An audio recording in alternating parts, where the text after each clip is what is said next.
The interesting thing with these coefficients is it provides countries and clubs who have performed well in previous European competitions with additional entrants to the competition. A monopoly league like Ligue 1, although they have a super club in PSG at the moment, that doesn't necessarily make them stronger as a country on the European stage. But I see it better now, 'cause everything you do only says you gotta figure it out. What's up guys, George Lance here and welcome back to the Soccernomics YouTube channel and you're watching The Rounds. As usual guys, before we hit off today's episode, just gonna let you know to hit that subscribe button if you are new.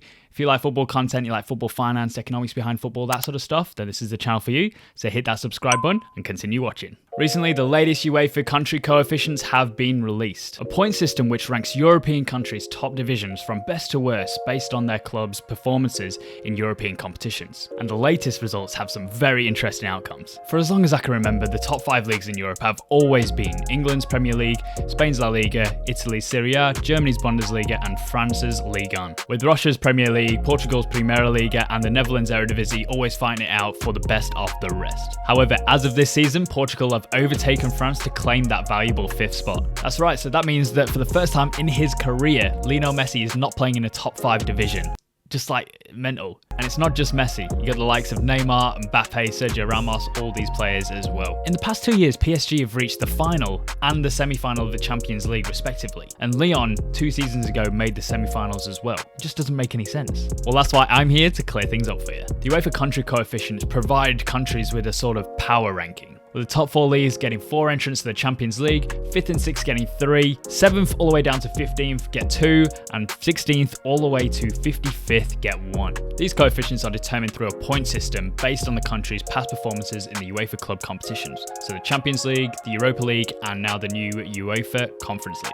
And points are awarded for the following reasons. For every win in the group stage you get 2 points, whether that is in the Champions League, the Europa League, or the Conference League. For every win in qualifying and playoff matches for all 3 competitions, you get 1 point. You also get a point for every draw in your group stage in each competition. Any draws from qualifying or playoff matches for the 3 competitions give you 0.5 points. There are then bonus points for any participation in the Champions League or the Europa League group stage proper, getting 4 points. In the Champions League, you also get a bonus 4 points for every round of 16 that you participate in. In the Europa League, group winners get 4 points, whilst runners-up in their group get 2 points. And similarly, in the Conference League, you get 2 points for winning your group and 1 point for coming runners-up in your group. Following on from the round of 16, any round you compete in after that for all 3 competitions will give you 1 point. These points from the competing teams in that country are then averaged to give you a mean score, and from then on, that is the points that you get for that year. The previous 4 seasons are then tallied up, and the sum of these points is your end score, ranking the country coefficients from highest to lowest. Last season, France, although they did have PSG reach the semi-final of the Champions League,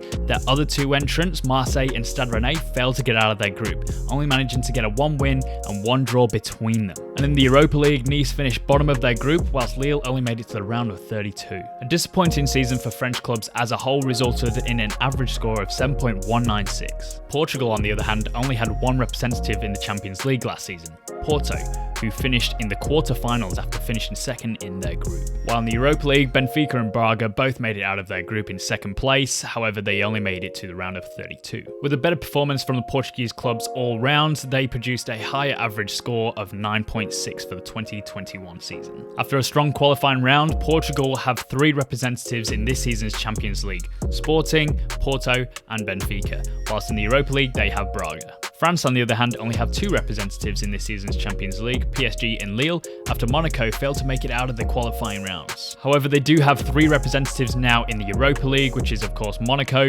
Lyon and Marseille.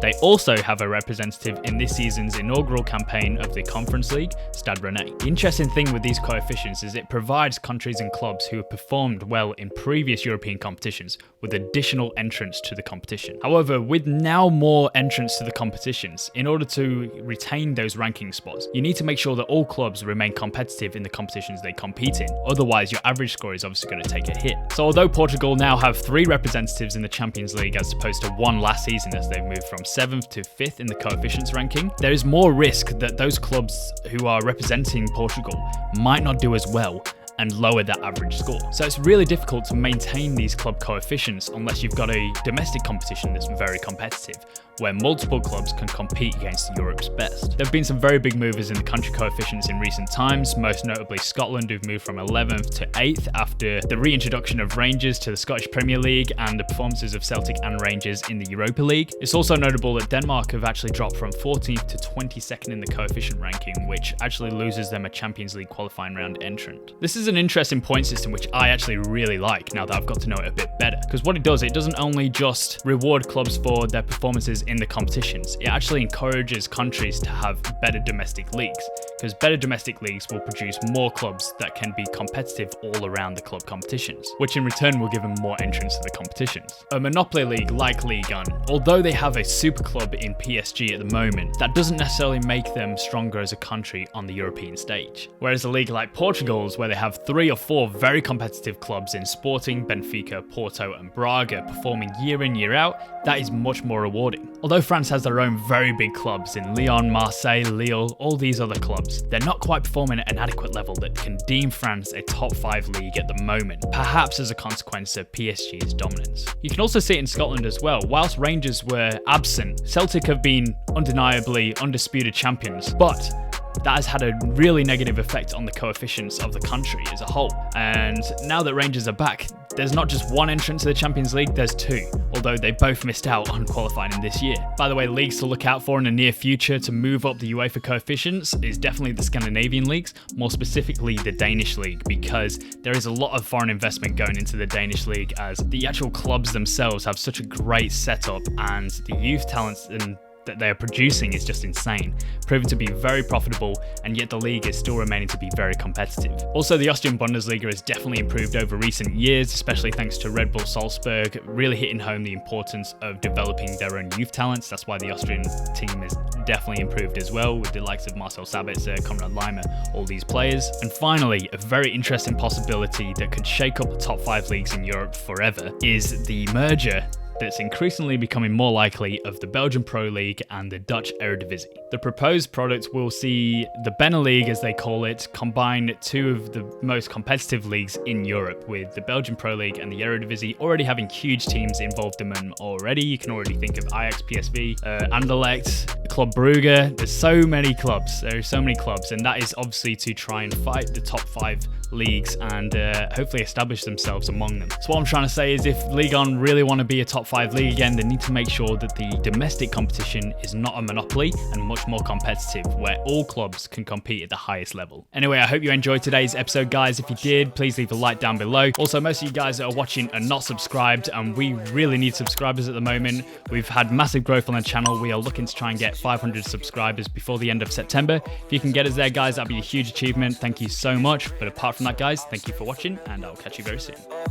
Being a stranger to what we lost, I'll keep my guard down and hope it comes back around, cause I still just feel like I'm gonna keep running in circles till we find out what we need is each other, space between